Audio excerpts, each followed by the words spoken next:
This is the 2BizChicks podcast. Each week, the hosts, successful CEOs Linda Rawson and Tamara Tran, entertain you with real-life stories that are guaranteed to empower, enrich, and enlighten. The 2BizChicks are both entrepreneurs, authors, and public speakers with many diverse life experiences that bring a powerful message to each episode. Hello. We're here today with the 2BizChicks podcast. I'm here with Tammy Tran. Say hi, Tammy. Hello. And we are pleased to introduce Julia Coronado, who we're going to interview today. We've had the pleasure of spending a few moments and learning about her and everything that she has to offer. So go ahead, Julia. Tell us about yourself. Okay, well, my name is Julia Coronado, and I'm an accountability and empowerment coach, and I specialize in assisting women coming out of divorce and domestic abuse redefine what they want their life to look like and build their confidence and self-esteem so that they can go and accomplish their dreams. I think that is absolutely fantastic, and I can't wait to learn about more. So, what does that mean exactly? So that means that women who have life experiences, that they choose to look at things as events, that they can detach the event from what their worth is. So women, we sometimes beat ourselves up thinking that we should do more, we should be more, we aren't good enough because if there's other people who are successful, then perhaps we have the belief that that means we can't be successful too. And it's coming together and redefining, who are you? What drives you? What is your sole purpose in life? And let's make that happen. Perfect. And tell us, how did you decide to get into this profession? So I had a very rocky road leading up to where I'm at today.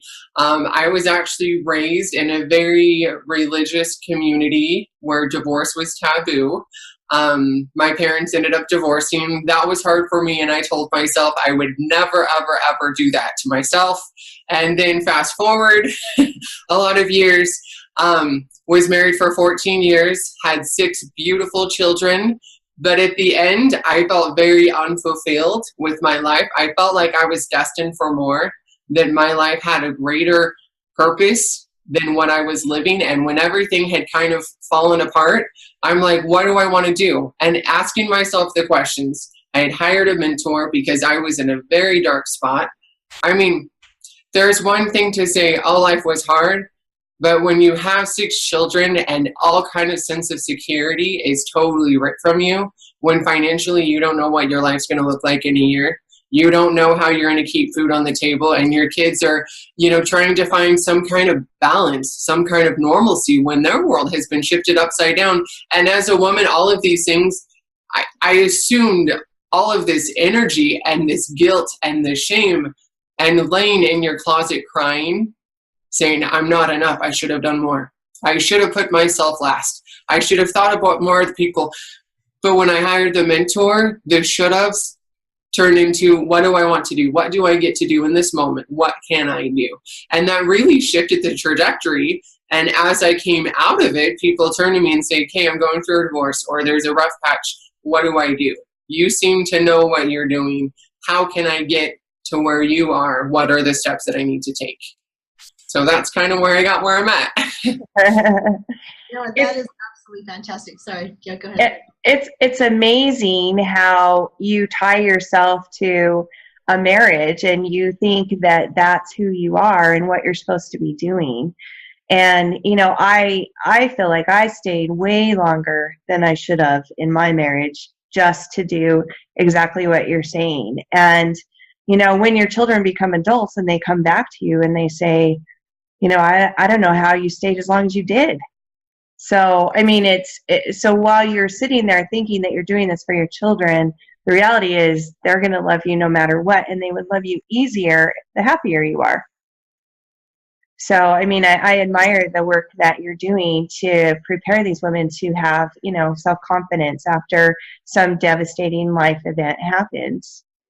And so tell us a little bit about your strategy for giving these, people therapy.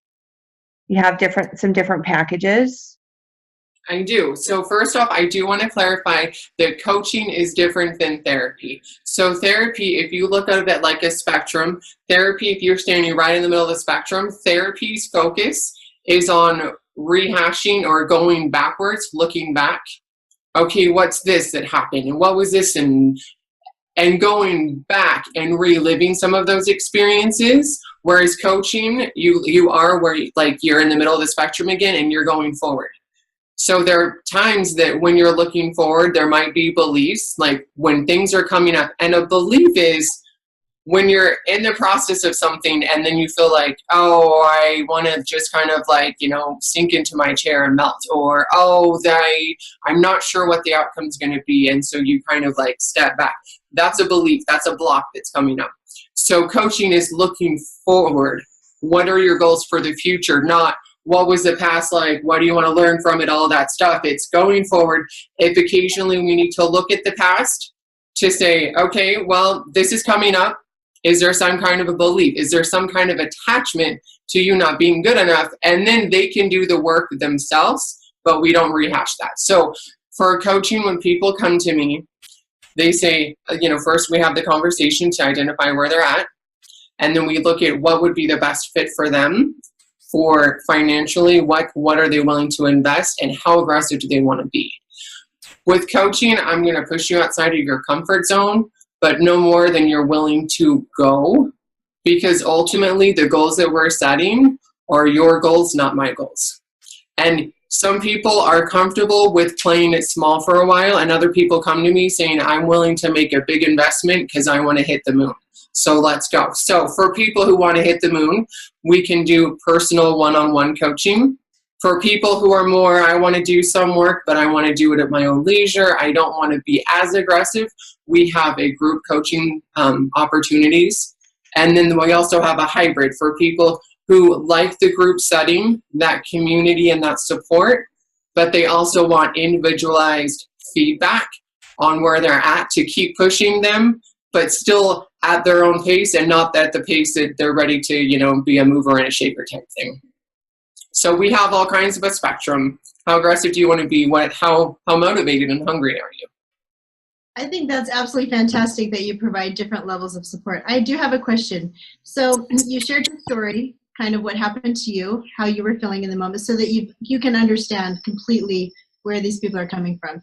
And then you've got this end product. This is what you're doing now. What happened in between, and what gave you the confidence? Where did your confidence come to say, you know what, I'm good at this. I'm going to do this. The irony in this is something that I had a vision of when I was going through my divorce. In the deepest and the darkest of days, I told myself sometimes what got me through, in addition to a mentor and a coach, was to say, okay, this is preparing me for something, and being open to that possibility. And as I started to work my way through that, that's when I got more clear on like, okay, there is a need. And ironically, one of the roadblocks that came up during that whole process is it was actually a lady that was helping me with my divorce. And she said, people don't really pay for people like you. You don't have a college degree. You don't have decades of experience. And who do you think you are that you've been a stay-at-home mom with 6 kids? Like, not trying to be, saying you can't do it, but let's be realistic. And I kind of took a step back, and that's when I knew I was on the upswing, is when I could detach from her and I'm saying, you're entitled to see it that way. But to really ground myself in, just because somebody says they don't think I can do that is not a reflection of what I'm capable and able of doing and influencing other people. So but a lot of times somebody like that is a catalyst. It's like, you know what, I'm going to show you. Right? That is the best revenge. Right. And that's the message that I really want to get out to the listeners. I have this saying for my kids, because there's a lot of times they'd say, well, what is this going to happen? when there was a lot more uncertainty than there is now. What is this going to happen? What about this? And what about this? And I had a phrase, and every time I'd say, hey, and they go, I know. And I say, Mom loves me and we'll figure it out. It's not about having to have all the answers. It's about taking the step now. What one small shift can you make now to get you closer to to where you want to be. Because when people, I mean, especially if you don't have a supportive community with where you're at now, sometimes it can be challenging to actually believe in yourself. Even if you have that gut, like, I'm going to show you, when life shows up and you have the belief, that voice in your head where you're like, maybe they were right. When you say, okay, well, they could be right, but they could also be wrong. So right now, what do I want? What step am I going to take? Am I going to choose to give in to the fear? Or am I choose to be like, all right, I'm just going to find a way. There's always an opportunity if you ask the right questions. That's fantastic. I love how you talked about asking the right questions.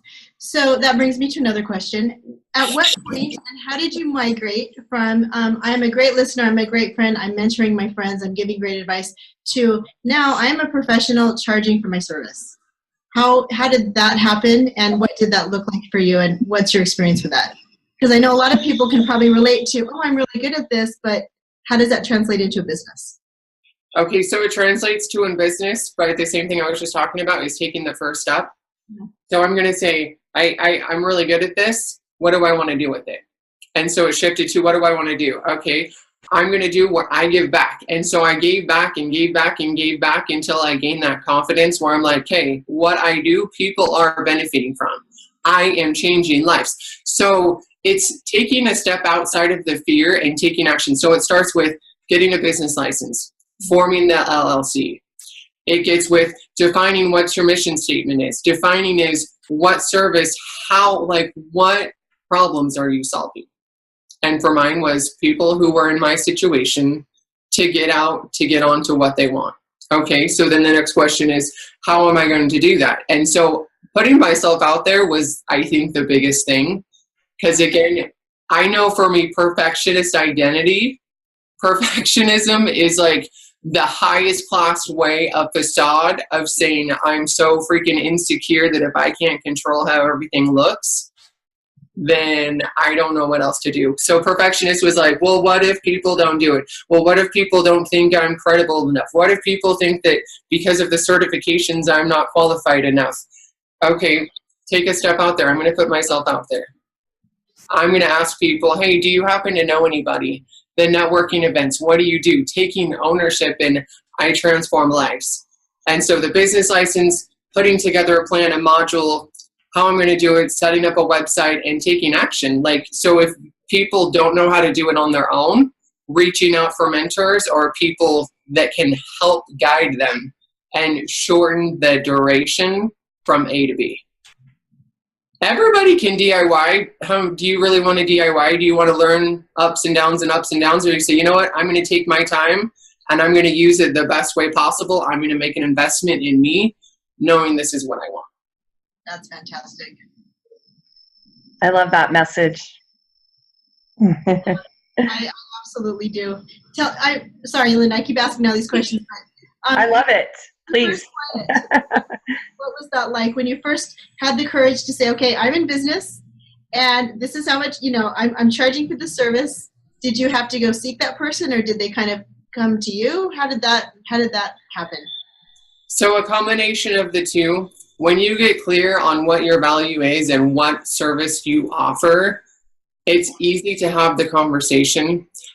Making the shift that you're not there to sell yourself, you're not there to sell your service, you're there to serve other people. Excellent. And when you have that dialogue, people can see when you're being authentic and saying, hey, I relate to you, I want what you have, or I want to experience what you have experienced before. I want to be in your space. And so that combined with networking and the confidence boosting of consistently getting out there, hey, this is what I do. And not like, hey, I'm going to sit in the back and hope people don't see me, but just put myself out there. I know the very first time, before I had even packages together, I had kind of tested the waters. I'd done some, like, back in the day, Meerkat. So it was like a live stream before live stream was popular on Facebook. And I remember being so scared the first time. I'm like, what am I going to say? I don't know. And I was totally transparent the first time. I've never streamed before, guys, and I'm here, and we're going to have fun. Don't know what it's going to look like, but we're going to have fun. And at that end of that first stream, there were 900 people in the room listening to what I had to say. And there's something empowering about, I'm scared as hell, and I'm still going to take the jump. I'm still going to leap because I know I'll figure it out. That is awesome. I love that. Mm-hmm. That's great. So let's see. So tell us about something that's going on. What's upcoming for you? What would you like to tell our listeners about? Okay, so I have different, like I mentioned before, I have different services available. Coming up right now, I have group coaching. I don't know when this is going to be aired. So a group spot that's going to come up, I limited it just because I can have a whole bunch of people in there for what the quality and caliber that I want to serve people. I limited it so that they do get some individualized. They don't feel like they're just another person. They're a name, they're a story, there's a connection there. So I have a group that is starting the end of this month, which is January, and then I will have another one at the end of every single month going forward. So if that's something you want to jump into, message me. Do we message? I don't know how that's going on. You can do info@uplevelcoaching.com. You can also find Up Level Coaching on Facebook or on Twitter. If you guys do the live streams, I'm streaming. It will be Periscope, same thing, and the handle's at Up Level Coaching. So you can find me on the website. Another thing is you can also email info@uplevelcoaching.com. To see what kind of events, I will create an events tab so that you can click it and see what's going on for opportunities. Webinar coming beginning of March. Details will be coming soon. Nice. Would that be monthly, quarterly? Is that a work in progress? Right now it's going to be quarterly. The more inspired I get and the more dedication I get towards that, I have a different other things going on. So I scaled out the group coaching model because before I was doing the one-to-one and then I was scaling the business. So now it's the one-to-one and also groups. The other thing is I'm also focusing on speaking and getting my message out with that. I've also recently joined with some nonprofit organizations that are empowering women coming out of domestic abuse, and they're looking for trainers. So as much as I want to do that, I also want to balance where it's scalable, where I'm still giving back to the community, because I feel, especially as entrepreneurs, the value always shows up. If you are creating value, if you are putting yourself out there, like the money will show up. But if you're so focused on money, money, money, money, you lose your purpose and your vision. So I got a little bit of something going on in both directions. That is exciting. We are so excited to see what you continue to do. Make a difference in people's lives. It's fantastic. Me too. Hey, show us your sign. Oh, okay, totally see it. We were having this chat before. True story. So you see the sparkles here? So I have the 6 kids. I have 5 boys, and then I had a girl. So I was like in the thick of it, like rough and tumble. I can be rough and tumble. I had never really given myself permission to be a true woman and sit in my feminine energy. And that's something that we go about in some of the coaching is sometimes you show up in this masculine, just take charge, get it done, blah, blah, blah. Yeah. So then I had my girl and she's all sparkle, which indirectly kind of gave me permission to be sparkle. So I found the sign. What? I love that. Oh my gosh. So I had it on my wall, but then I did a stream last night and it was backwards. So the words were backwards and you couldn't see it. So I took it down. I didn't want it to be backwards in this webinar. That's fantastic. So inspired by what you're doing. Yeah, Thank you. Sure. You guys are an inspiration too. That's the thing that I want people to walk away with after hearing this or watching it. Your message is inspiring. There are so many times people have come to me and they're like, well, I'm not extraordinary. I'm just a normal person living my normal life. And I call BS. Everybody has a message. Everyone has a purpose and specific talents that are unique to them. So do you. Don't worry about what other people think, or if you think they're better than you. Let go of all that stuff and focus on being you. Just rock your awesomeness. You're born to sparkle. You're born to do you. And that's what it is. When you're saying empower and inspire, that's sometimes we forget the basics of we are powerful women. Absolutely. We can do whatever we want in today's society. We can do, 50 years ago, I want to start a business. The like entry just to get yourself out there was so different than where it is now. Absolutely. And it's true, and it's a great message, and everyone has something to offer, and that's what's so exciting and incredible. So, absolutely. All right, well, I guess we're going to wrap up, and I hope everyone has a wonderful day and week and year. 2018 is already rocking. Hope to see you guys soon. Okay, thank you. Thank you. You guys have a good day. You too. Sparkle, sparkle.